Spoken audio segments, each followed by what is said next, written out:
मङ्गलं भगवान् वीरो मङ्गलं गौतमो गणी मङ्गलं कुन्दकुन्दार्यो जैनधर्मोऽस्तु मङ्गलं सर्वमङ्गलमाङ्गल्यं सर्वकल्याणकारकं प्रधानं सर्वधर्माणां जैनं जयतु शासनं। नमः समयसाराय स्वानुभूत्या चकासते चित्स्वभावाय भावाय सर्वभावान्तरचिरे। परमार्थ वचनिका जो पंडित बनारसी दास जी ने बहुत संक्षेप में लेकिन बहुत गंभीर चर्चा इसमें कही है, और इस पर पूज्य गुरुदेव श्री का जो स्पष्टीकरण आया है तो वह परमार्थ वचनिका प्रवचन के नाम से पुस्तक प्रकाशित हुई थी, उसमें से अपन स्वाध्याय कर रहे हैं। तो कल संसार अवस्था में रहे जीवों की सपिंड रूप अवस्था का अपन ने वर्णन देखा था, और उसमें एक जीव, उसके अनंत गुण और उसके साथ रहे अनंत पुद्गल, उनके अनंत गुण, उनके परिणाम, परमाणुओं के, ये सब चर्चा थी। अब यहाँ अपन इसको, यहाँ पेज नंबर आ गया 16, यहाँ से देखते हैं। देखो, यद्यपि जीव और पुद्गल का एक क्षेत्र अवगाह्य संबंध है, अनादि से एक क्षेत्र में रहते आए हैं, तथापि दोनों के स्वयं प्रदेश तो भिन्न भिन्न ही रहते हैं। आकाश द्रव्य की अपेक्षा जीव और पुद्गल का एक क्षेत्र कहा जाता है। कल अपन बात कर रहे थे एक क्षेत्र अवगाह्य, तो उसका खुलासा आ गया। एक क्षेत्र अवगाह्य माने आकाश क्षेत्र की अपेक्षा एक क्षेत्र कहा जाता है, हैं अपने अपने स्वयं क्षेत्र में। फिर भी वास्तव में प्रत्येक द्रव्य का अपना अपना स्वयं प्रदेश भिन्न ही है। प्रत्येक जीव असंख्यात प्रदेशी है, अतः प्रत्येक जीव के असंख्य स्वयं प्रदेश हैं, वे अरूपी हैं। और प्रत्येक पुद्गल परमाणु का अपना एक प्रदेश है और वह रूपी है। यदि एक क्षेत्र में अनंत जीव भी हों तो भी प्रत्येक जीव के स्वयं प्रदेश जुदा जुदा ही हैं, अलग अलग ही हैं, क्योंकि प्रत्येक द्रव्य की ऐसी अपनी योग्यता है। कुछ छूट गया इसमें, जब सिद्ध दशा हुई तब व्यवहार छूट गया, यहाँ से मिली ये बात न। संसार अवस्था की बात करी कि संसार अवस्था में तो जीव सपिंड रूप अवस्था में रहा हुआ है, यानी पुद्गल परमाणुओं के संयोग में रहा है, और उनकी स्थिति भी बताई कि सब अपने अपने स्वयं क्षेत्र में रहे हैं। आकाश क्षेत्र अपेक्षा समान क्षेत्र होने से उनको एक क्षेत्र में या एक क्षेत्र अवगाही कहा जाता है। फिर ये बात बताई कि एक जीव का अपना, प्रत्येक जीव असंख्यात प्रदेशी अरूपी है और प्रत्येक परमाणु एक प्रदेशी रूपी है। एक क्षेत्र में अनंत जीव भी हों तो भी प्रत्येक जीव के स्वयं प्रदेश जुदे जुदे ही हैं। कल अपन बात कर रहे थे कि निगोद की जो स्थिति है, अंगुल के असंख्यातवें भाग में असंख्य शरीर और एक शरीर के आश्रय से अनंत जीव, तो वहाँ एक शरीर में अनंत परमाणु, वे सब परमाणु एक एक प्रदेशी रूपी, और वहाँ रहे अनंत जीव सबके अपने अपने असंख्यात प्रदेश और अरूपी। ये स्थिति है संसार की। अब कहते हैं कि संसार है तब तक यह व्यवहार रूप योग्यता है संयोग की है। तो वे सब अपन देखते हैं ना, तो ये व्यवहार, ये मनुष्य त्रियंश देव नार की ये व्यवहार है ना। जीव तो वो नहीं है, जीव तो ज्ञान दर्शन स्वरूप अपने असंख्यात प्रदेशी भिन्न वस्तु है, अपने स्वद्रव्य स्वयं क्षेत्र स्वयं काल स्वयं भाव में रही हुई वस्तु है। लेकिन फिर भी मनुष्य, त्रियंच, देव, नारकी कहना ये व्यवहार है, और ये व्यवहार रूप योग्यता संसार अवस्था में है, इतना कहा। और सिद्ध दशा हुई तो व्यवहार छूट गया, और व्यवहार छूटा वहाँ संसार छूटा, अर्थात व्यवहारातीत हुआ वहाँ संसारातीत हुआ। ये घटित किया। जब तक संसार है तब तक व्यवहार है, जब संसार छूटा व्यवहार छूटा। तो सिद्ध दशा हुई तो व्यवहारातीत हुआ, तो वहाँ उसे संसारातीत कहो व्यवहारातीत कहो एक ही बात है। अब यहाँ पर प्रश्न आ गया कि यहाँ 14वें गुणस्थान तक व्यवहार कहा, क्योंकि 14वें गुणस्थान तक संसार कहा। असिद्धत्व है, सिद्ध दशा हुई नहीं, तो 14वें गुणस्थान तक व्यवहार कहा और सिद्ध को व्यवहारातीत कहा। किंतु समय सार आदि में तो सम्यक दृष्टि को चौथे गुणस्थान से ही व्यवहार का निषेध कहा है। तो फिर ये जो संसार अवस्था में आप व्यवहार बता रहे हो वो क्या है, किस प्रकार है? उसका उत्तर है कि भाई वहाँ भी जो व्यवहार है, वहाँ माने चौथे गुणस्थान में जो व्यवहार है उसका अस्वीकार नहीं किया है, हाँ उस व्यवहार का आश्रय करने से इनकार किया है। चौथे गुणस्थान में भी व्यवहार है, उस व्यवहार का अस्वीकार नहीं है, निषेध नहीं है, तथापि वो व्यवहार आश्रयभूत नहीं है। आश्रय की अपेक्षा निषेध है, और वो व्यवहार है तो जानने की अपेक्षा है, तो वो उसका निषेध नहीं है, वो है उतना जानने का विषय है। तो देखो, जिस भूमिका में जो व्यवहार हो उसे तो जानना, परंतु उसका आश्रय मत करना, ऐसा वहाँ समय सार आदि ग्रंथों में इस प्रकार का आशय कहा गया है। यदि उसके अवलंबन से लाभ मानेगा तो उस व्यवहार के विकल्प में ही अटक जाएगा और परमार्थ का अनुभव नहीं हो सकेगा। तो समय सार जैसे अध्यात्म ग्रंथों में जीव के प्रयोजन परकता की दृष्टिकोण से प्रयोजन की सिद्धि के लिए ये कहा कि जो भेद रूप जितना भी व्यवहार है वो सब ही निषेधने के योग्य है आश्रय की अपेक्षा, और जानने के योग्य है। 11वीं गाथा और 12वीं गाथा दोनों गाथाओं में ये दोनों बातें आ गई। 11वीं गाथा में कहा व्यवहार न सभी अभूतार्थ है ना, तो वो आश्रयभूत नहीं, और शुद्ध न जो भूतार्थ है वही आश्रयभूत है, उससे ही परमार्थ का अनुभव होता है। और ठहरा जो अपरम भाव में व्यवहार से उपदिष्ट है, यानी तेते काले वो जाना हुआ प्रयोजनमान है। दोनों बातें आ गई ना 11वीं 12वीं गाथा में। वही बात यहाँ कही कि अवलंबन से लाभ न मानना। यदि अवलंबन में लाभ मानोगे तो उसमें रुक जाओगे, विकल्प रूप वृत्ति में या भेद रूपता में। तो विकल्प रूप वृत्ति अथवा भेद रूपता में रुकने से तुम्हें परमार्थ स्वरूप अपने ज्ञान आनंद वस्तु का अनुभव नहीं हो सकेगा। जिन मत में प्रवर्तने के लिए दोनों नए जानने योग्य कहे हैं, किंतु आश्रय करने योग्य तो मात्र एक भूतार्थ स्वभाव ही है।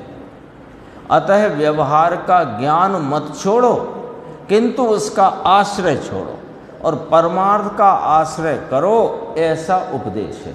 जो है ना कि निश्चय का ही उपदेश है या व्यवहार पक्ष को छुड़ाया है। अभी तो अपना विषय चला ना, अज्ञानी के अभिप्राय में व्यवहार का सूक्ष्म पक्ष और उसके अभाव का उपाय।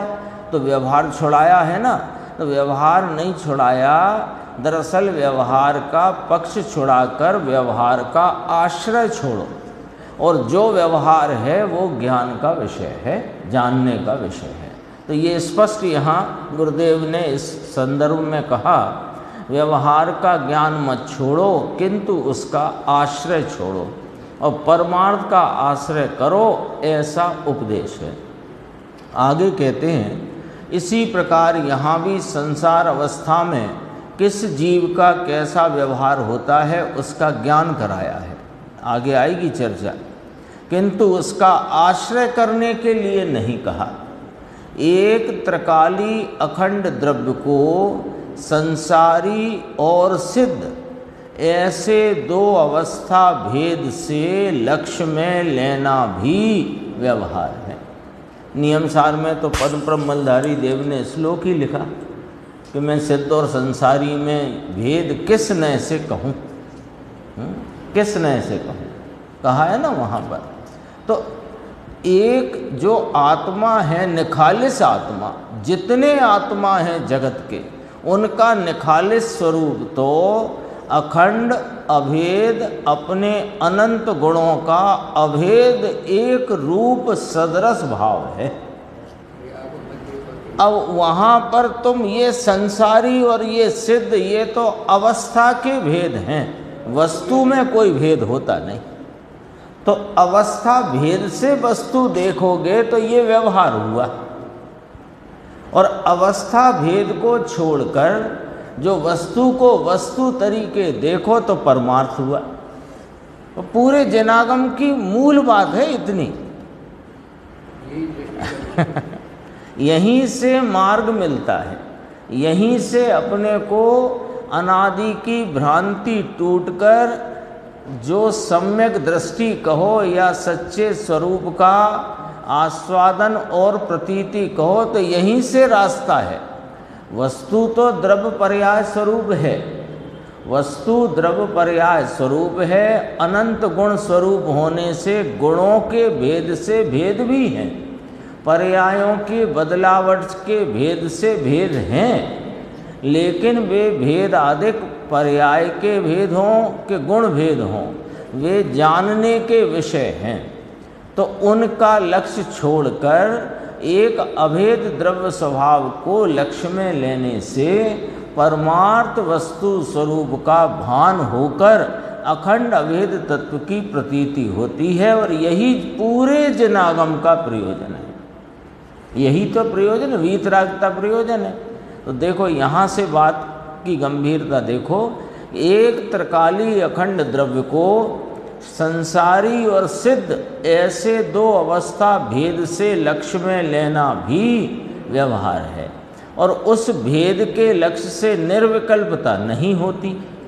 एक रूप अभेद द्रव्य स्वभाव को दृष्टि में लेना वह निश्चय है, तथा उसी के लक्ष्य से निर्विकल्प दशा की प्राप्ति होती है।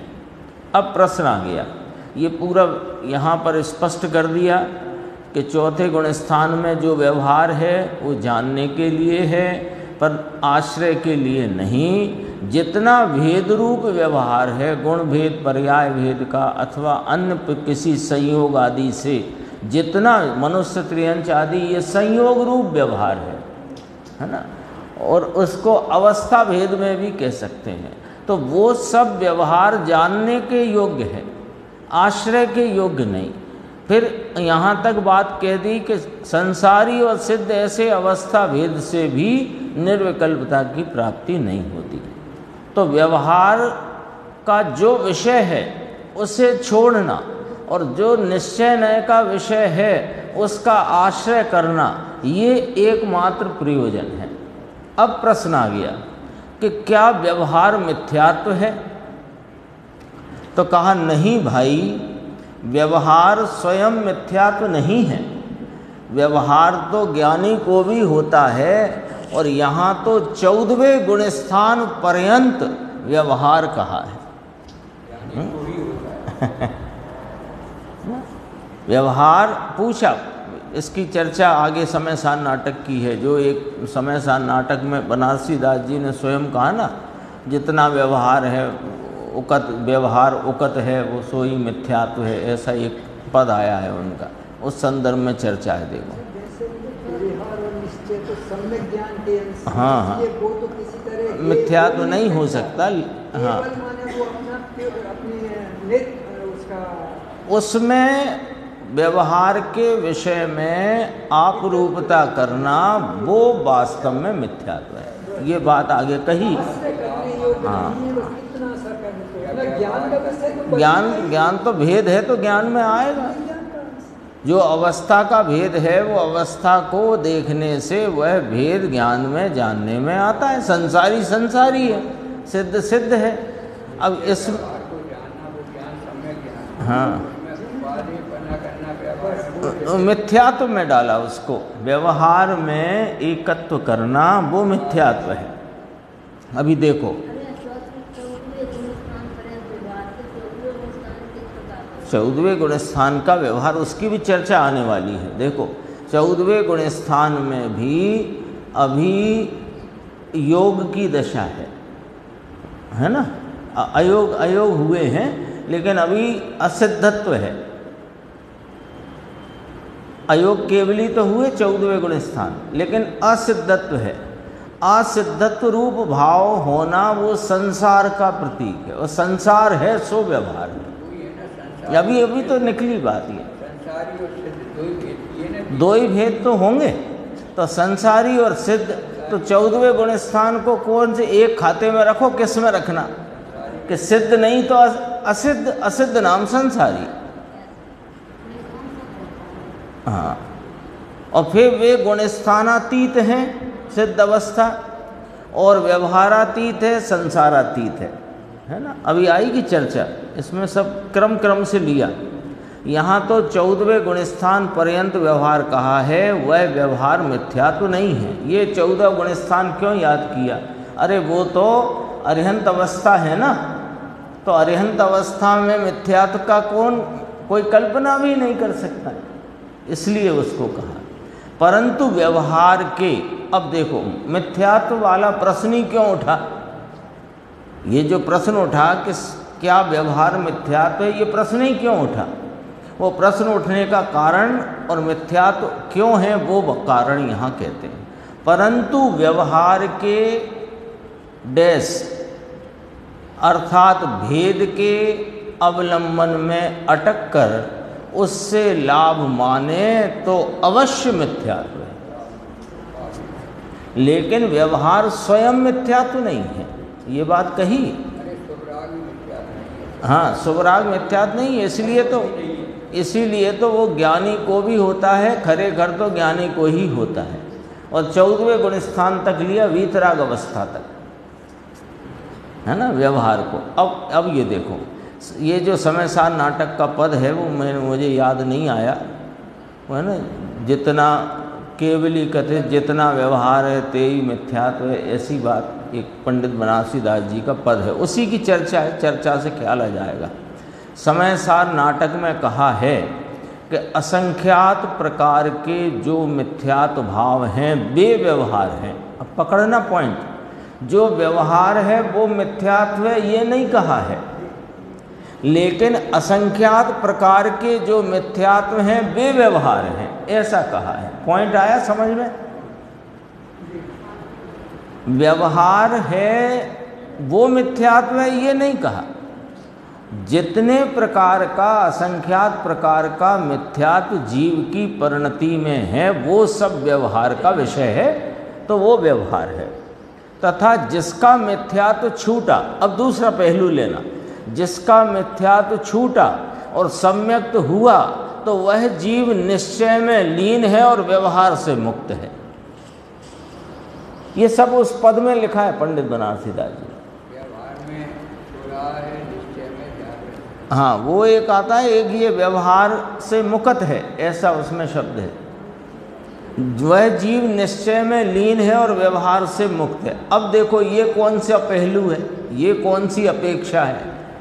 तो जैसे ही चौथे गुण स्थान में मिथ्यात्व का अभाव हुआ, सम्यक्त का उदय हुआ, तो क्या व्यवहार छूट गया? अभी तो 14वें गुण स्थान तक व्यवहार कह रहे थे, यहाँ व्यवहार पर से लक्ष्य छूट गया, दृष्टि छूट गई, तो वह व्यवहार से मुक्त है, ये अपेक्षा है ना। कितनी बात आ गई दो पंक्ति में, गाढ़ी बात है थोड़ी।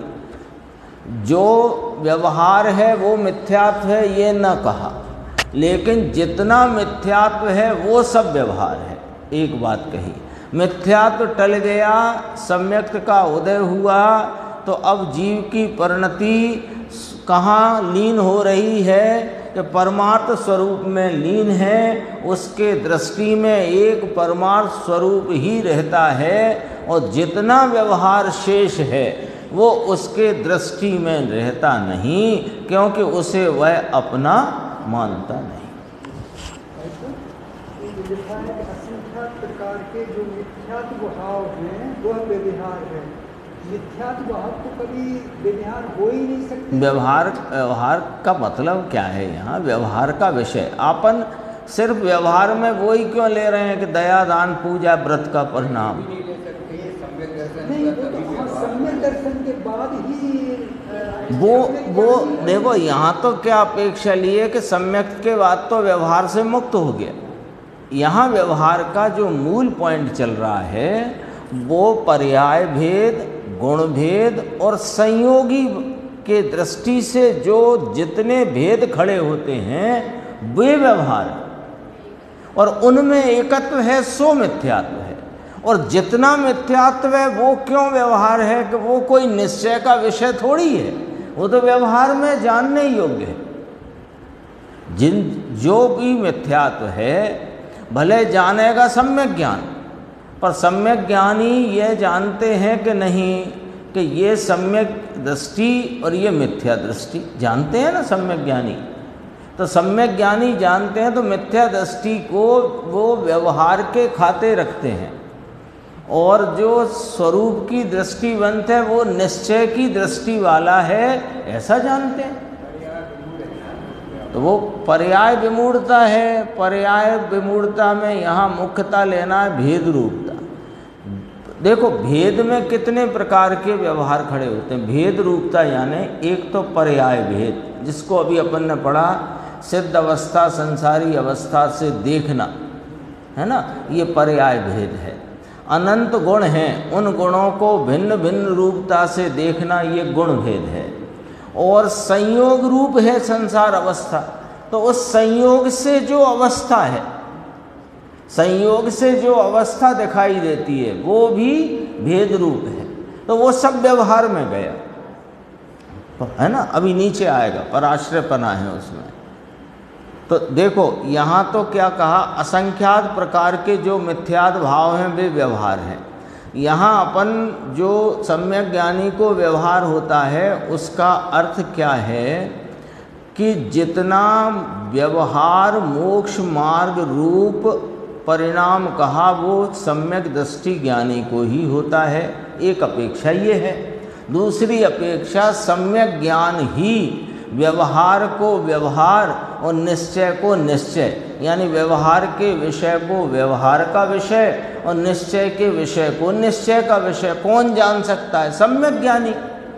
तो वो अपेक्षा से ज्ञानी के ही नए होते हैं, अथवा सच्चा व्यवहार ज्ञानी को ही होता है। ये बात बराबर ठीक है, लेकिन यहाँ जो पंडित जी ने कहा, बनारसी दास जी ने, यहाँ नहीं कहा इस परमार्थ वचन का, वो नाटक समय सार में कहा। तो कहा असंख्यात प्रकार के जो मिथ्यात्व हैं, जीव को मिथ्यात्व का असंख्यात प्रकार कहे आगम में, वे सबके सब व्यवहार हैं, केवली उकत हैं, ऐसा शब्द है उसमें। तथा जिसका मिथ्यात्व छूटा, ये वाली अपेक्षा, ये पहलू देखना, जिसका मिथ्यात्व छूटा और सम्यक्त हुआ वह जीव निश्चय में लीन है और व्यवहार से मुक्त है। ये कौन सी अपेक्षा कि उसने अपने परमार्थ स्वरूप को पहचान कर उसमें ही एकत्व और स्वामित्व स्थापित किया है। और जितना भी राग आदि भेद पढ़ते हैं अभी, उन सर्व भेदों को व्यवहार का विषय जानकर उसमें वह स्वामीपना और उसमें एकत्व को उसने तोड़ दिया है, इसलिए वो व्यवहार से मुक्त है और निश्चय में लीन है। आगे चलते हैं, देखो वहाँ ऐसा आशय समझना, इसी में स्पष्टीकरण है सब, कि जो मिथ्यात्व भाव है वह किसी न किसी प्रकार से व्यवहार आश्रित है। जितना मिथ्यात्व है वो व्यवहार आश्रित है। इसलिए उसे व्यवहार का विषय कहा। क्यों कि जीव की परिणति में जो मिथ्यात्व है क्यों है? अनादि से ये जीव को एक निश्चय स्वरूप का पक्ष नहीं आया होने से व्यवहार के ही पक्ष में अपनी रूप आप रूपता की प्रतीति अथवा एकत्व करता आया, तो इसका मिथ्यात्व जो चला आया वो व्यवहार आश्रित है। हाँ, क्यों कि व्यवहार जो है वो पराश्रित भाव है और इसकी पर में उपादेयता अथवा लाभ बुद्धि है। पर में कितने आते हैं कि 3 आते हैं। पर में अखंड अभेद आत्मा जो निश्चय नय का विषय, सुबह चला ना 11 नंबर गाथा का प्रश्न, तो राग निमित्त और पर्याय का हीनादिक भाव ये सब काय में चले गए, ये पराश्रित भाव है। और जितना मिथ्यात्व है वो यही तो है, इन पराश्रित भावों में आप रूपता की एकत्व बुद्धि अथवा उसमें आप रूपता की प्रतीति, यही मिथ्यात्व है। तो ये बात बिल्कुल 16 आने ठीक है कि जितना मिथ्यात्व भाव है वह किसी न किसी प्रकार से व्यवहार आश्रित है, स्पष्ट है। अतः जितने प्रकार मिथ्यात्व के कहे उतने ही प्रकार व्यवहार के कहे, ये अपेक्षा से जो पहले बात कही थी ना, असंख्यात प्रकार के जो मिथ्यात्व भाव हैं वे व्यवहार हैं। तो जितने प्रकार मिथ्यात्व के कहे उतना कोई ना कोई पराश्रयपना है। पराश्रयपना है माने व्यवहार आश्रित भाव है। तो जितना मिथ्यात्व जितने प्रकार उतने प्रकार का व्यवहार हुआ, ये बात कही। परंतु इसका अभिप्राय ऐसा नहीं समझना कि जो व्यवहार है वही मिथ्यात्व है, ये इसका अभिप्राय नहीं। सम्यक दृष्टि को व्यवहार तो भूमिका अनुसार होता है, परंतु उसे व्यवहार का आश्रय करने की बुद्धि नहीं है, अतः उसके मिथ्यात्व नहीं है।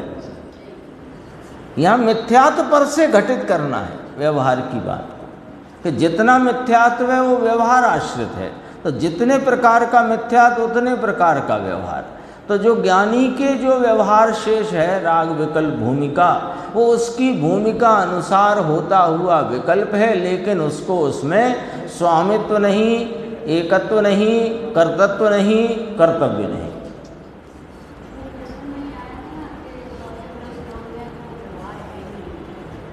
हाँ, वो कहा था, वो उसी बात को यहाँ सिद्ध किया कि वो निश्चय में लीन है, व्यवहार से मुक्त है। यही बात पंडित जी के उस पद से गुरुदेव ने यहाँ स्पष्ट की। अब देखो, अब यहाँ विषय थोड़ा आगे बढ़ता है। अब संसार अवस्था में स्थित जीव की 3 अवस्थाओं का अर्थात 3 प्रकार के व्यवहारों का स्वरूप कहते हैं। संसार अवस्था में अब 2 तरह के जीव अपने हुए ना, संसारी और सिद्ध। अब संसारी के खाते में जो जीव कहलाते हैं उनकी 3 प्रकार की अवस्थाएं हैं। उन 3 प्रकार की अवस्था, तो वे अवस्था भेद रूप भाव है, तो वे व्यवहार के भाव हुए। तो 3 प्रकार का व्यवहार कहने में आया। अब देखो, अशुद्ध व्यवहार शुभ अशुभ आचार रूप है। ये किसका? कि ये मिथ्या दृष्टि का। शुद्ध अशुद्ध व्यवहार शुभ उपयोग मिश्रित स्वरूपाचरण रूप है। ये किसका? ज्ञानी साधकों का। आ गया ना, शुद्ध अशुद्ध व्यवहार, शुद्धता अशुद्धता भी भेदई रूप भाव है ना, तो वो व्यवहार का विषय हुआ। और कैसा है वो व्यवहार? कि शुभ उपयोग मिश्रित स्वरूपाचरण रूप है। जितनी शुद्धता है उतना स्वरूपाचरण का भाव है, और जितना अभी रागादि भाव है, शुभ राग लिया यहाँ पर, अशुभ नहीं लिया, उसका भी प्रश्न आएगा, वो भी अपन बात करेंगे। साधक जीव को यूँ लिया। और शुद्ध व्यवहार शुद्ध स्वरूपाचरण रूप है। ये केवली परमात्मा, ये केवली परमात्मा उनका शुद्ध व्यवहार है, क्योंकि उनकी परिणति में पूर्ण शुद्धता वर्त रही है। तो उनका शुद्ध व्यवहार शुद्ध स्वरूपाचरण रूप है। परंतु विशेष इतना कि कोई कहे कि शुद्ध स्वरूपाचरण तो सिद्ध में भी विद्यमान है, क्योंकि वे भी चारित्र के परिपूर्ण भाव में विराजते हैं, वर्तते हैं, तो सिद्ध को भी इसमें ही रखो। तो कहा कि वहाँ भी व्यवहार संज्ञा कहना चाहिए, कोई ऐसा कहे, परंतु ऐसा नहीं है। संसार अवस्था तक व्यवहार कहा जाता है तथा संसार अवस्था मिटने पर व्यवहार भी मिटा कहा जाता है, ऐसी यहाँ स्थापना की है। इस प्रकार सिद्ध व्यवहारातीत कहे जाते हैं। आई बात ख्याल में? इति व्यवहार विचार समाप्त। ये जो पंडित जी ने परमार्थ वचनिका में व्यवहार के संदर्भ में जो कहना था वो यहाँ तक कह कर के कहाँ से बात शुरू की थी? संसार अवस्था में जीव को सपिंड रूप जानना है ना, तो उसकी चर्चा कल आई थी। तो वो सपिंड रूपता है, कर्मों का संयोग है, शरीर का संयोग है, तो वो सब है, लेकिन वे एक क्षेत्र अवगाह हैं। अपनी चर्चा जहाँ से शुरू हुई, एक क्षेत्र अवगाह हैं, लेकिन सब अपने अपने स्व क्षेत्र में हैं। आकाश के समान क्षेत्र की अपेक्षा एक क्षेत्र अवगाह कहा, और ऐसी अवस्थाओं से देखना वो व्यवहार कहा। तो व्यवहार कब तक कहा? कि 14वें गुणस्थान तक व्यवहार कहा। और सिद्ध भगवान व्यवहारातीत हैं, ये वाली बात अपने सामने आई। इसलिए यहाँ पर तीन प्रकार की अवस्थाओं की चर्चा की।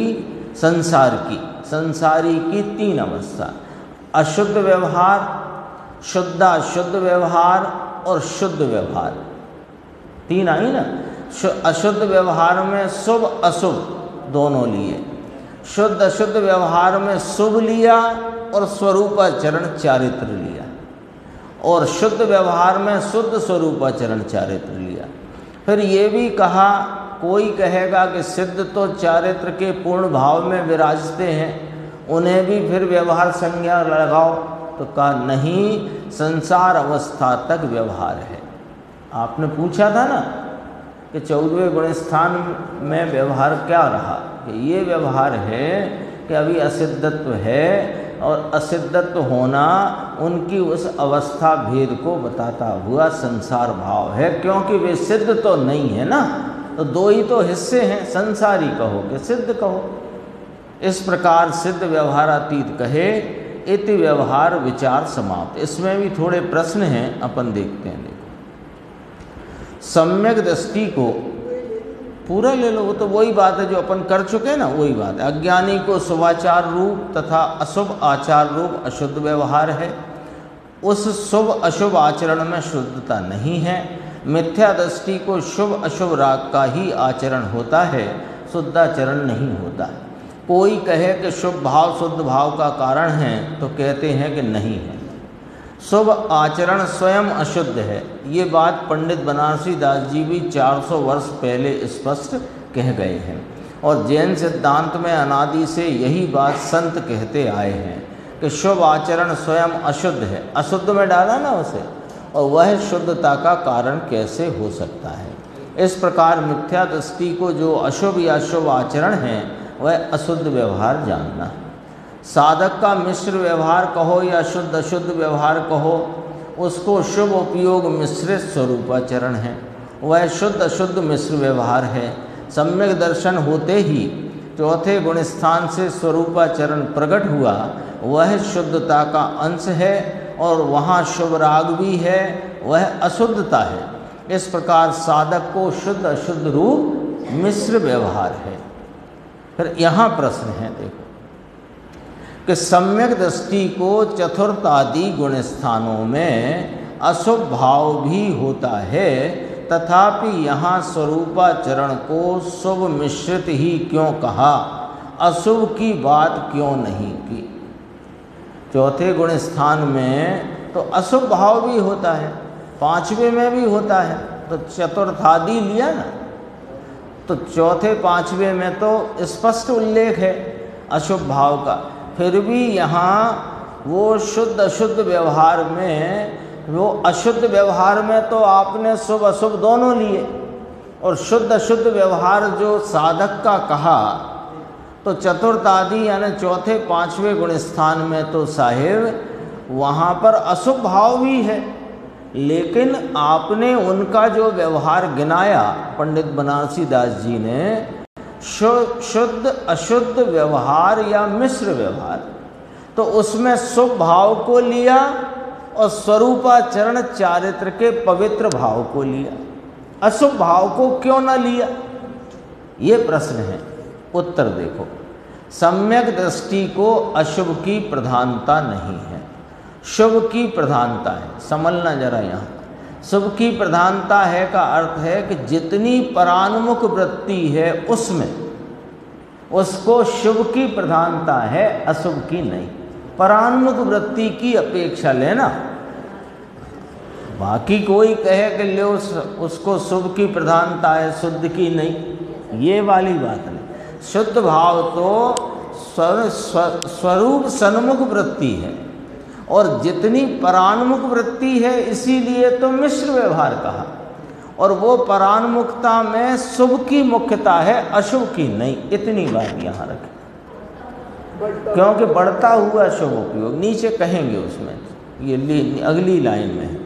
आगम में अशुभ की प्रधानता मिथ्या दृष्टि को ही मानी गई, सम्यक दृष्टि को चौथे पांचवें छठवें गुण स्थान में शुभ उपयोग की प्रधानता है, और बढ़ता हुआ शुभ उपयोग है चौथे पांचवें छठवें। हाँ, अपन ने पढ़ा था ना ये कभी, व्यवहार के पाक के प्रकर्ष की परंपरा। साथ में शुद्ध परिणति भी होती है, अतः उसके शुद्ध के साथ शुभ का ही मिश्रपना माना गया है, कहा गया है, बताया गया है। अशुभ वहाँ घटता हुआ है और बढ़ता हुआ शुभ है, ऐसा लिया ना। तो अशुभ की प्रधानता नहीं रखी, तो प्रधानता नहीं होने से उसको गिनती में भी नहीं लिया। ये प्रश्न निश्चय व्यवहार वाले अपने ज्ञान गोष्ठी में भी आएगा इस टाइप का। हाँ, अतः उसके शुद्ध के साथ शुभ का ही मिश्रपना है। इसमें यह बात भी आ गई कि सम्यक दृष्टि का शुभ उपयोग भी अशुद्ध ही है, वह धर्म नहीं। क्योंकि अशुभ को तो गिना नहीं यहाँ पर, क्योंकि अशुभ की प्रधानता नहीं और शुभ की वृद्धि है, शुभ की प्रधानता है, बढ़ता हुआ शुभ है। तो वो शुभ को मिश्र में डाला तो शुद्ध और अशुद्ध में, शुद्ध अशुद्ध व्यवहार कहा ना, तो जो शुद्ध परिणति है गायक के अवलंबन से वो तो शुद्ध में रखी, और जितना परान्मुख व्यवहार है शुभ राग रूप उसे अशुद्ध में रखा, धर्म में नहीं रखा। ये वाली बात भी स्पष्ट हुई। फिर अगला प्रश्न है, यहाँ साधक के मिश्र व्यवहार को शुभ उपयोग मिश्रित कहा, परंतु ऊपर 12वें गुण स्थान में शुभ उपयोग है तो नहीं, तब फिर मिश्र व्यवहार कैसे कहा? अभी देखो 13वें तो और 14वें पूरी चर्चा आ गई इसमें, है ना। पहले चौथे पांचवें छठवें की बात आ गई, तो साधक कहाँ तक लेना कि 12वें तक लेना, और 13वें 14वें साध्य अवस्था, और इसके बाद सिद्ध अवस्था, ऐसा ही है ना। तो अभी देखो, साधक का मिश्र व्यवहार कहा, 3 प्रकार के व्यवहार कहे। अशुद्ध व्यवहार में तो सब मिथ्या दृष्टि डालो, जितने साधक हैं 12वें गुण स्थान तक के वे मिश्र व्यवहार में या शुद्ध अशुद्ध व्यवहार में रखो, और एक शुद्ध व्यवहार है वो साध्य अरिहंत भगवंतों का है, और सिद्ध भगवान व्यवहार अतीत हैं। पूरा हिसाब आ गया बराबर सामने। अब देखो, ऊपर 12वें गुण स्थान में शुभ उपयोग है तो नहीं, तब फिर उन्हें मिश्र व्यवहार कैसे कहते हो आप? तो सुनो, वहाँ शुभ उपयोग नहीं है ये बात तो ठीक है, परंतु अभी ज्ञान दर्शन वीर्य आनंद आदि अपूर्ण है। वो पूर्ण जो केवल ज्ञान की दशा, अनंत चतुष्टय की दशा, वो तो 13वें में प्रगटती है, 12वें में तो नहीं प्रगटी है। अर्थात ज्ञान के साथ औदय का ज्ञान भी है। अभी केवल ज्ञान नहीं हुआ तो उसे अज्ञान कहा। हाँ, अज्ञानी के 3 प्रकार पड़ते हैं। सब जीव ज्ञानी और जितने जड़ पदार्थ वे अज्ञानी। एक ये हुई वस्तु व्यवस्था। अब जीव में 2 प्रकार, एक सम्यक ज्ञान की अपेक्षा ज्ञानी, मिथ्यात्व की अपेक्षा अज्ञानी, और साधक की अपेक्षा अज्ञानी और साध्य की अपेक्षा ज्ञानी। केवल ज्ञानी ज्ञानी। उसमें उसका गुरुदेव की भाषा देखो, औदैहिक अज्ञान कहा। औदैहिक अज्ञान क्यों कहा? कि वहाँ अभी उतना कर्म का निमित्तपना गिनकर उसे औदैहिक अज्ञान कहा। औदैहिक भाव है 21 प्रकार, उनमें भी ये सब बात आ जाती है। हाँ, मिथ्यात्व के साथ रहा उसको, वो भी अज्ञान भाव। ये तो औदैहिक अज्ञान माने अभी ज्ञान की पूर्णता नहीं होने रूप अज्ञान है। इस अपेक्षा से वहाँ भी मिश्र व्यवहार समझना। सिद्धांत में अज्ञान का उदय 12वें गुण स्थान तक कहा है। अज्ञान समझ गए ना, पूर्ण ज्ञान का अभाव बराबर अज्ञान, और असिद्धत्व रूप औदैहिक भाव 14वें गुण स्थान तक है। आ गई बात समझ में? तो इसलिए 14वें गुण स्थान तक व्यवहार गिना। जब तक उदय भाव है तब तक संसार है, और जब तक संसार है तब तक व्यवहार है। एकदम गणित जैसी व्याख्या है। 2 दूनी 4, 4 में से गए 3 तो बचा 1, ऐसी तो व्याख्या साफ साफ। केवली भगवान के शुद्ध व्यवहार है। वह कैसा है कि केवल ज्ञान सहित, अब 2 तरह की बात हो चुकी। अशुद्ध व्यवहार की बात हो गई, साधक के मिश्र व्यवहार की बात हो गई। अब कहते हैं केवली भगवान के शुद्ध व्यवहार है। वह कैसा है कि केवल ज्ञान सहित शुद्ध स्वरूपाचरण रूप शुद्ध व्यवहार है। उनके अब साधकपना रहा नहीं है, और सिद्ध पद अभी प्राप्त हुआ नहीं है, किंतु साध्य रूप परम इष्ट परमात्म दशा उन्हें प्रकट हो गई है। अतः अरिहंतों के शुद्ध स्वरूपाचरण रूप शुद्ध व्यवहार होता है। फिर प्रश्न आया कि शुद्ध स्वरूपाचरण तो सिद्ध भगवान के भी होता है, ऐसी दशा में उनके भी शुद्ध व्यवहार क्यों नहीं कहते? तो तब इसका स्पष्टीकरण हो चुका है, पहले अपन ने पढ़ लिया है कि वहाँ पर भी सिद्ध भगवान तो संसार से पार हैं। देखो 12वें गुण स्थान में भी यथाख्यात चारित्र है, तथापि वहाँ शुद्ध व्यवहार न कहकर मिश्र व्यवहार क्यों कहा? इस संबंधी स्पष्टीकरण भी पहले हो चुका है। क्यों कि यथाख्यात चारित्र तो हो गया, लेकिन अभी ज्ञान दर्शन आनंद की अपूर्ण दशा होने से वहाँ पर उसे व्यवहार में लिया, उसमें संसारी में लिया। अब यहाँ से थोड़ा अपने पास है समय, यहाँ पढ़ते हैं। अब आगम अध्यात्म का स्वरूप कहते हैं। ये चर्चा जो प्रारंभ की थी, ये प्रकरण पूरा किया समझो व्यवहार का। तो व्यवहार के 3 प्रकार बताए, वहाँ तक की बात आई। अब कहते हैं अब आगम अध्यात्म का स्वरूप कहते हैं। वस्तु का जो स्वभाव उसको आगम कहते हैं, और आत्मा के अधिकार को अध्यात्म कहते हैं। ये समझना जरा बात। वस्तु का जो स्वभाव, तो यहाँ पर्याय भाव को लेना है, द्रव्य स्वभाव को नहीं। नहीं, आगम में आगंतुक भाव लेना है। यहाँ आगम में जो शास्त्र हैं वो भी नहीं लेना है। जो सिद्धांत शास्त्र हैं उन्हें आगम नहीं कहा जा रहा। यहाँ 2 भाव लिए कि आगंतुक भाव को आगम कहा, और जो स्वरूप रूप भाव हैं उन्हें अध्यात्म कहा। ये शैली है। आगंतुक माने विकारी भाव।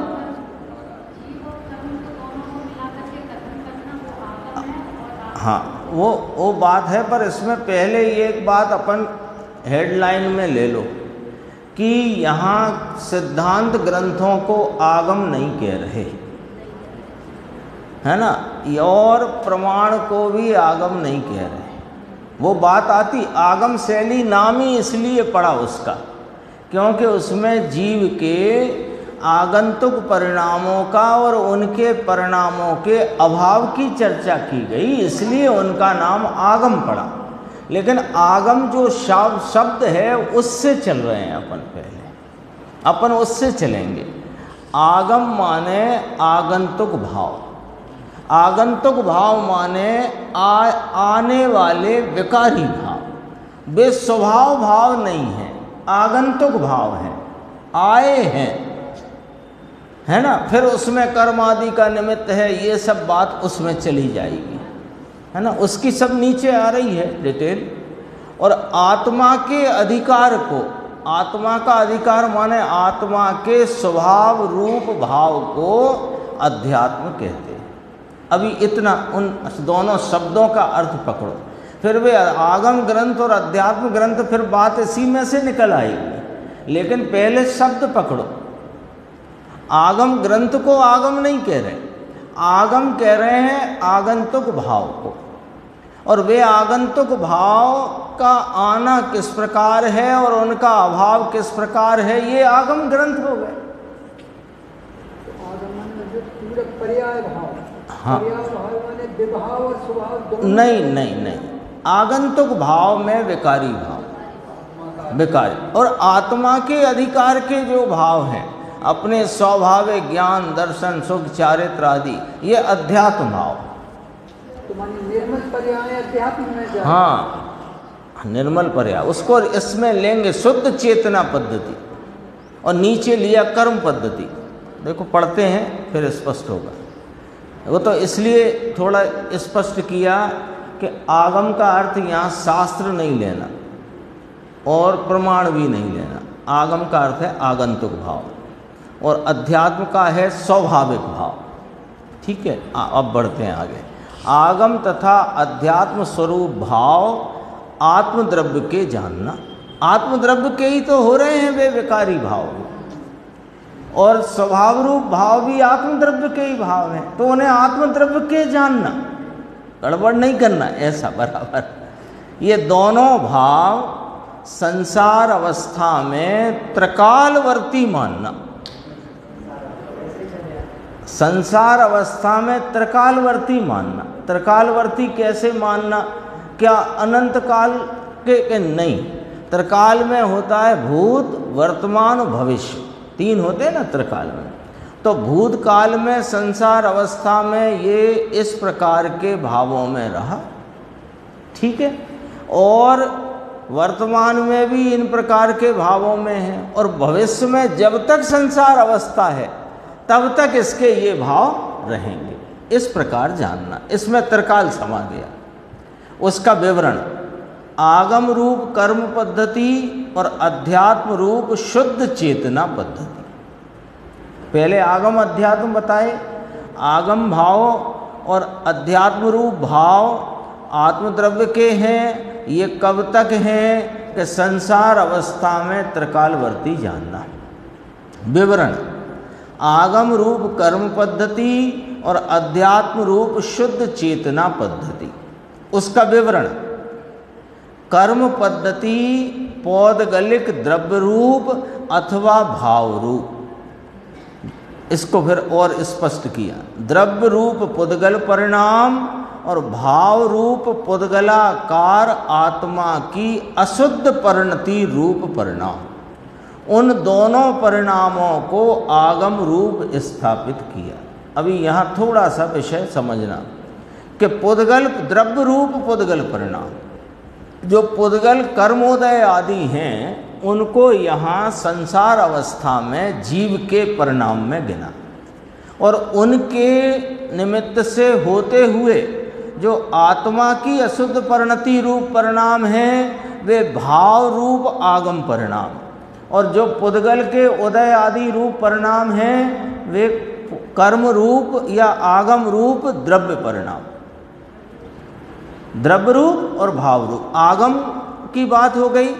आगम में क्या लेना है? अशुद्ध परिणति रूप परिणाम, है ना। तो मूल अपन सरलता से समझो राग आदि भाव, है ना।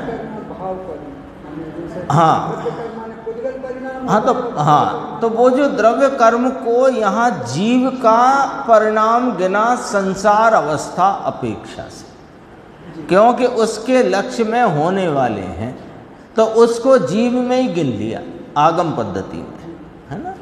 उन दोनों परिणामों को आगम रूप स्थापित किया। अब देखो, अब शुद्ध चेतना पद्धति शुद्धात्म परिणाम, वह भी द्रव्य रूप अथवा भाव रूप, उसमें भी दो प्रकार कहे।